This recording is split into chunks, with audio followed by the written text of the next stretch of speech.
2 minutes pour comprendre. Stop à la peur, c'est ce que vous nous dites, Karine. Pourquoi il faut... La peur, c'est un réflexe naturel, c'est parfois même un réflexe sain, ça nous empêche de faire des bêtises. Pourquoi vous dites stop à la peur? Alors, la peur est tout simplement une émotion qui va nous protéger. Alors, qui nous protège, mais c'est aussi, on est rentré dans une société où, d'un point de vue procédurier, d'un point de vue juridique, voilà, dès qu'on fait une activité, on dit attention, tu vas te faire mal.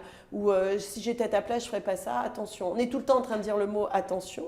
Et ce système engendre une peur perpétuelle qui, en plus, qui se communique entre les individus, parce que vous le savez, les émotions se communiquent, donc il suffit d'un individu qui ait peur dans une assemblée de 300 personnes, il va donner la peur aux 300 personnes.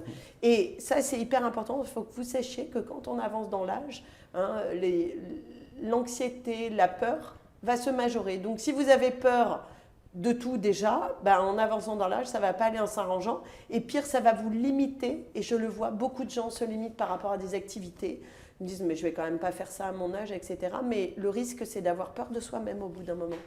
Donc il faut arrêter de s'interdire des choses. Oui. Vous nous dites qu'on vit dans une société de surprotection. Oui. Et donc il faut combattre nos peurs. Voilà, il faut combattre nos peurs. Alors je ne dis pas de faire n'importe quoi, je le dis dans des aspects aussi sécuritaires, d'assurer bien évidemment la sécurité, mais arrêter, je dis toujours, voilà, sinon on ne sort plus de chez soi.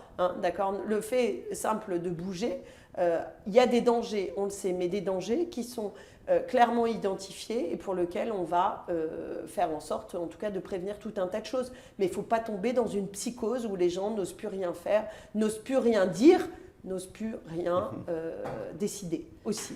Voilà, il ne faut pas faire n'importe quoi, mais il faut quand même faire des choses. Oui, exactement. Merci Karine. Nos émissions vous plaisent, alors aidez-nous à faire grandir la chaîne pour parler santé au plus grand nombre. Partagez, likez, abonnez-vous.